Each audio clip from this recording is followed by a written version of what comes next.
እጮኛ ከያዘ በኋላ ጓደኛዬ አብሮ አደጌ እያለ ከሌላ ሰው ጋር የሚውለው እሷስ ምን አስቀምጥ? ይሄ እምነት የሌለበት ፍቅር ሩቅ መንገድ መሄድ ይከብደዋል። ለምን አትቀናም እንዴ? ይህን የምትለው ሰው ከሌላ ሰው ጋር ስታየው እንዴት አትቀናም? ደግሞ ጭራሽ ይውጣልኝ ብላ ከእሷ ጋር ትፎካከራለች። ወይ ጉድ! ቆይ ፉክክሩ ምን አመጣው? ሁለቱም የተለያየ ቦታ ነው ያላቸው። ቆይ ኧረ ለመሆኑ አንተ አብሮ አደግ ጓደኛ ምናምን አለች እንዴ? አይደለም። ምን አመጣሽብኝ ደግሞ? ታዲያ እንዴት እኔን አንተ ቀላል ሆነው? እኔ አልቀለድኩትም፣ ግን ደግሞ ኑሮ ለመበጥበጥ በቂ ነው እያለ ነው። ከዚህ በላይ ምንም ኑሮ የሚበጠብጥ ነገር የለም። ደግሞ ላስታውስ ብቻ አገኝሻለሁ ያልከው አንተ ለኔ ትንሽ ማክብር የለህም? ትውዴታት ያለሽ አቀብሻለሁ። እየሆንክ ያለው ነገር ልክ አይደለም። ምን አደረኩኝ? በጣም እያስከፋኝ ያለው አሁን እንድትመጥ እድል እየሰጠሁ አልገባኝም። ከምንና ከምን? ከፍቅረኛ ግን ከአብሮ አደገ መጀመሪያ ለስማ ፍላጎት አልነበረኝም እና እንዴት ነው እንደዚህ ወደድሽው? የኛ ኩራት ታሪክ አይደለም፣ ይቅርብሽ። እኔ መስማት ፈልጋለሁ ሁሉንም ነገር ንገሪኝ። ስቀርባት እሷ ደግሞ በምትኩ አለመፈለጓን ታሳየኝ ነበር። ከዛ ቀን ወደ ቀን ደግሞ ፍቅር ጀመረ። ሰዎች ትታ ወደ ከተማ ልገባ ነው ሲሉኝ ይህን ነገር ስሰማ እኔ ደግሞ እድሜ ልኬን ልጸጸት በስተት ሰራሁ።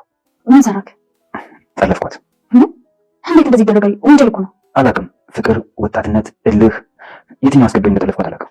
እና ከጠለፍኳት በኋላ ወደደች? ይበልጥ ነው የጠላች። ነገር የተፈጠረ አረገዝኩ። ከሱ ጠፍቼ ቤተሰብ ቤት ሄጄ ወለድኩኝ። ከዛ ደግሞ ልጅ እናቴ ቤት ይዤ መጣሁ። ተሙ አንተ ጥላ ስትመጣ ምን አደረግ? ተከትያ መጣሁ። በጣም ብዙ ተሰራሁኝ፣ ግን በሷ ተስፋ አልቆረኩም። አንድ ቀን እንደምትለኝ እርግጠኛ ነበርኩ። ቆይ ምን አይነት ፍቅር ነው? አውቃችሁ ልታስለቅስ የሚያደርግ? ከዛስ? መቼ እንደሆነ አላውቅም፣ ግን ያሁን ጥላቻ አለ። የሆነ ቀን በገባሽ ፍቅር ተቀየረ። ሰላም ጤና ይስጥልኝ። ውድና የተከበራችሁ የቻናል ቤተሰቦች በያላችሁበት ዓለም ዳርቻ ሰላማችሁ በዚህ ተረፈ ይበል። ለዚህ ቻናል አዲስ ከሆናችሁ ላይክ፣ ሰብስክራይብ፣ ሼር እያደረጋችሁ ቤተሰብ እንድትሆኑ አክብሮት ጠይቃለሁ። ዛሬም እንግዲህ አስተማሪና ተወዳጅ በሆነው በትሁት ድራማ ክፍል 178 ወደ እናንተ ብቅ ብያለሁ። ትሁት እንግዲህ የተመስገንን የቃቃ ሚስት ወይም ደግሞ የአብሮ አደጉን ወደ ቤት ወደ አባባ ቤት መጥታ እንድትኖር አደረገች። ትሁት እንግዲህ እዚህ ጋር በጣም ትልቅ ስህተት ነው የሰራችው። ምክንያቱም የተመስገን የአብሮ አደግ ማለት ነው ተመስገንና ትሁትን ለመለየት ነው የመጣቸው ማለት ነው። ነገር ግን ትሁት መጀመሪያ ላይ ነቅታ ነበር። መጨረሻ ላይ ግን ተመስገን ደግሞ ምንም አልነቃ ማለት ነው። ስለዚህ ነገር ምንም እየገባው አይደለም ማለት ነው። ትሁት ግን የመጀመሪያ ጥርጣሬዋ ልክ ነበር። ነገር ግን አሁን ላይ የደም ካንሰር ታማሚ ነኝ ብላ ፌንት እንዳረገ ተመስገን ፊት ስለወደቀች ተመስገን ደግሞ ለትሁቴን ቁጭ አድርጎ ስላወራትና ስላጫወታት ትንሽ ቀን ነው ያለኝ፣ ስለዚህ ለዚህ ለትንሽ ጊዜ ብቻዬን ነው የምኖረው ደግሞ ስለዚህ አንድ ነገር በሆን እንኳን እናንተ ጠያቂ ያላችሁኝ ስትልም ነበረ። ታዲያን ስትል ለትሁት አንጀቷን በልተዋለች ማለት ነው። ትሁት ደግሞ የእውነቷን ነው ብላ እንግዲህ ትሁትን ወደ ስላሳመነቻት ትሁት እንግዲህ ወደ ካሌብ አባት ቤት መጥታ እንድትኖር አድርጋለች ማለት ነው። ታዲያ አባባን ሄዳ ስጠይቀው ግን አንቺ ከፈቀድሽና ከወደድሽ ችግር የለውም ብሏትም ነበር ማለት ነው። ትሁት እንግዲህ እንደሚታወቀው ለሰው አዛኝና ሩህሩህ ከራሷ ይልቅ የሰውን ችግር እንደምታስቀድም እናውቃለን ማለት ነው። ታዲያ አሁንም የደም ካንሰር ታማሚ ነው፣ መጨረሻ ላይ ደረጃ ላይ ደርሷል። ስለዚህ ብዙ ላልቆይ ይችላለሁ፣ እስካለች ጊዜ ድረስ ከእናንተ ከማውቀው ሰው ጋር ደስተኛ ሆኜ መኖር ነው የምፈልገው እያለቻቸውም ስላሳመነችው ማለት ነው ተመስገንን። ተመስገን ደግሞ ትሁቴን ለማሳመን ስለፈለገ ትሁት እንግዲህ ተቀጣጥረው ከጠበቋት በኋላም እንግዲህ ታዲያ ስታወራት ነበር ማለት ነው ሊዱ። ታዲያ ትሁትን ባልጠረጠርኩት ነገር በአንቺ ባልዋልሽበት ነገር ጠርጥሬ ስላስከፋዎች በጣም ይቅርታ ስትላትም ነበር። አንቺ እኮ ልክ ነሽ፣ እኔ ግን ተሙን የቀረብኩት ያው ትንሽ ቀን ያለኝ ስለነበረ ማለት ብዙ ቀን በዚህ ምድር ላይ መቆየት ስለማልችል ካልማቀው ሰው ጋር ደስተኛ ሆኜ ልኖር ብዬ ነው። አንቺም ልክ ነሽ በማለትም እንግዲህ ትሁቴንም አሳምኗታለች ማለት ነው።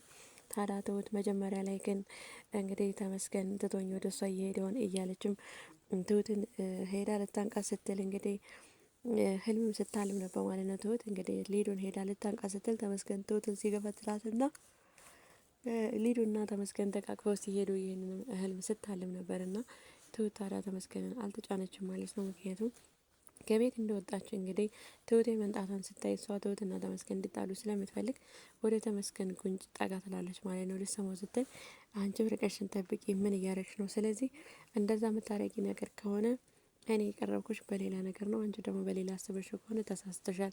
ስለዚህ ትሁቴ ልክ ናት ማለት ነው። በዚህ መንገድ ደግሞ አያዋጣሽም ሲላትም አይ እንደዛ ማለት እኮ አይደለም ብትለዋለች ማለት ነው። ታዲያ በይጂ በቃ ብሎ ወደ ትሁቴ ሊሄድ ሲል ፌንታ እንዳረገች ሆና ትወድቅበታለች ማለት ነው። ከዛ በጣም ይደነግጣል ተመስገን ማለት ነው።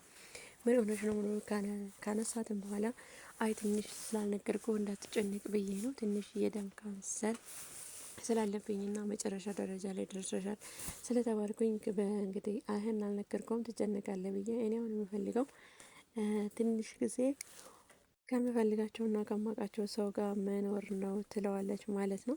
ታዲያ ይህን ትትለውም ይሄን አንተ በቃ በኋላ እናወራለን በማለትም እንግዲህ ትሁት ትደርሳለች ማለት ነው። በቃ አንቺ ጋር በኋላ እንደዋላለን። ስለዚህ አሁን እኔና አንቺ ነኝ እንዴ ሲላትም ትሁቴ እሷ ለምን አትሄድም እኔ ለምን ሄዳለሁ ስትልም ነበር ማለት ነው። ታዲያ እንግዲህ ሊዱን በቃ እኔ መሄድ አለብኝ ብላ ትሄዳለች ማለት ነው። ተመስገን ትሁትን ይዞ ወደ ካፌ ከሄደ በኋላ ጭራሽ ለእኔ አትጨነቅልኝም ማለት ነው። ስለዚህ እንዴት ጭራሽ በኋላ አገኝሻለሁ ትላታለች ስትለው ነበር። ነገሩ እንደዚህ ነው፣ ስለዚህ ላስረዳሽ ሲላችሁ ትሁት በሰዓቱ መረዳት አልፈለገችው ነበር እና ከኔና ምርጫን አሳውቄ ትለዋለች ማለት ነው። ከማና ከማ ሲላትም ከኔና ከአብሮ አደገ ስትለውም ነበር። እኔ በመርጠው ፍቅረኛዬ ነው፣ ግን አንድ ያልገባሽ ነገር አለ፣ ስለዚህ ላስረዳሽ ሲላት ነበር። ታዲያ ትሁትን ቁጭ አድርገው የደም ካንሰር ታማሚ ናት፣ በዛ ላይ ብቻዋን ነው የምትኖረው፣ በዛ ላይ ሰው የላትም እና በሌላ መንገድ አልመጣችም። እሷ ከኛ ጎን ለመሆን ነው፣ ለትንሽ ጊዜ ነው በዚህ ምድር ላይ የምትቆየው ና ስለዚህ ያችን ጊዜ በደስታ ላሳልፍ ብላ ነው። ስለዚህ ይሄ ነው ምክንያቱ ይላታል ማለት ነው። ታዲያ ሊዱን ጠርተዋት ቁጭ ብሎ ካወሩ በኋላ እንግዲህ ተመስገን በል እናንተ ተጫወቱ ብሎ ትቷቸው ይሄዳል። ታዲያን ጊዜ ነበር ሊዱ ትሁትን በደንብ ያሳመነቻት ማለት ነው። ታዲያ እንግዲህ ትሁትም ይቅርታ ከጠየቀቻት በኋላ ወደ ቤት መጥታ የካሌብ አባትን ቤት እንዲፈቅድላት ካደረገች በኋላ እኔ የሆነ አንቺ ካልሽ ምንም ችግር የለውም ሲላት ነበረ። ታዲያ ለአባባም ህመሟን ስላስረዳችው እሺ ብሏታል ማለት ነው። ታዲያ በዚህ ሀሳብ የካሌብ እናት አልተስማማችም ማለት ነው። እኔ ልጅቷ ምንም ነገር አላማረኝም፣ ስለዚህ ከወሰናችሁ በኋላ እኔን አትጠይቁኝ ስትልም ነበር ማለት ነው። ታዲያ ካሌብ አባትም አንቺ ካልፈቀሽ ሁሉም ነገር ይቀራል ሲላትም ሁሉን ነገር ከጨረሳችሁ በኋላ እኔን ማማከር ምን አስፈለገ በማለትም ተቆጣ ጥላቸው ትሄዳለች። ትሁቴም ታዲያ አይ በፊት እኮ ስላስከፋችኝ እና ስላስለቀሰችኝ ነው ያው መስሏት ነው አሁን ላይ ይህን ችግሯን ስላልተረዳች ነው ስትልም ነበር ማለት ነው።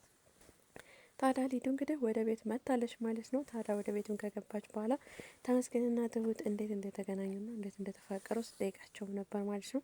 ታዲያ ተመስገንም በጣም የሚወዳት እንደነበረና ሲጠይቃትና ሲቀርባት ስላልፈቀደችለት በግድ እንደጠለፋትና ከዛ ነፍሰ ጡር እንደሆነች ከዛም ልጇን ወልዳ ለእናቷ ሰጥታ ጥላ ወደ አዲስ አበባ እንደመጣች ይነግራታል ማለት ነው።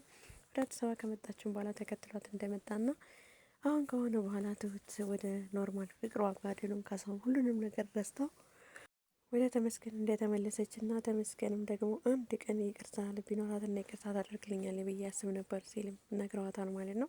ታዲያ አንዳንድ ነገራቸውን ከሰማች በኋላ ፊልም እኮ ነው የሚመስለው በማለትም ታለች። በኋላም እንግዲህ ትሁት ቡና ፍላ ቡና እየጠጡ እያሉ እየተጫወቱ እያለው ድንገት ስልክ የተደወለልኝ ብላ ሊዱ ትወጣለች ማለት ነው። ምክንያቱም ሊዱ ሁለቱን ለማጣላት እንደሆነ ከአንድ ሁለቴ ለስልክ ስታወራ ሰምተናል ማለት ነው። ታዲያ የካሌብ እናት ያልተዋጠላት ሊዱ ብድግ ብላ ከወጣች በኋላ ትንሽ ቆይታም ትወጣለች ማለት ነው። ታዲያ ሊዱ ስልክ እያወራች ነበረ፣ ማንም የለም ብላ ተደብቃ ስልክ ስታወራ የካሌብ እናት ግን ሰምታታለች ማለት ነው። ታዲያ ስልኩን ጨርሳ እንግዲህ የካሌብ እናት እያዳመጠቻት እያለ ስልኩን ጨርሳም እንግዲህ መለስ ስትል የካሌብን እናት ስታያት በጣም ተደነግጣለች ማለት ነው። ምክንያቱም የሊዱ ሴራ እዚህ ጋር ይገለጥ ይሆናል ማለት ነው። ምክንያቱም የካሌብ እናት አሁን ላይ እየነቃችና ሰው እየጠረጠረች ስለሆነ አንደኛ መጀመሪያ አልወደደቻትም ማለት ነው። ስለዚህ እንደገና ተመስገንና ትሁት በሷ ምክንያት እየተደባበሩ ስለሆነ ጠርጥራት ነበረ። ታዲያ ጥርጣሬዋም ልክ ነበር ማለት ነው። ማንም ሁሉም ሳሎን ቁጭ ብለው እየተጫወቱ ያለ ወጣ ያወራችሁን በሙሉ ሰምታለች ማለት ነው። ስለዚህ ሊዱ ብዙ ሳትርቅ ተንኮሏ ይጋለጣል ማለት ነው። እንግዲህ የዛሬው ቪዲዮ እዚህ ላይ ነበር ያለቀው። ሊዱ ስልክ አውርታ ጨርሳ ልገባ ስትል የካሌብ እናት ቆማ እያዳመጠቻት እንደሆነ ስታይ በጣም ደንግጣ የምትይዘው የምትጨብጠው ጠፍቶባት ቆማ ነበር ማለት ነው። ቀጣይ እንግዲህ የሚሆነው የካሌብ እናት እውነት ሰምታ ዝም ትልና መጨረሻውን ታያት ይሆን ወይስ ደግሞ ምናልባት ያወራችው ሙሉ በሙሉ አልሰማችሁ እና ትተዋት ይሆን? እንግዲህ ብቻ ትንሽ እና ጫፍጫፉን እንኳን ሊዱ ያወራችውን ከሰማች እንግዲህ የማዘር ወይም የካሌብ እናት የሊዱን ሴራ ታጋልጣና የትሁትና የተመስገን እውነታ ይወጣል ማለት ነው። ከዛ ቤት እንድትባረር ልታደርጋትና ሴራዋ ልታከሽባት ትችላለች ወይስ ሰምታ እንዳልሰማ አንድ አይነቴ መጨረሻ ድረስ ምን እንደምታረግ ታያት ይሆን የሚለውን እንግዲህ በቀጣይ ቪዲዮ ይዤላችሁ መጣ ይሆናል። ዛሬ እዚህ ላይ ያበቃው። በሌላ ቪዲዮ እስከምንገናኝ ድረስ ቸር ሰንብቱ። ባይ ባይ።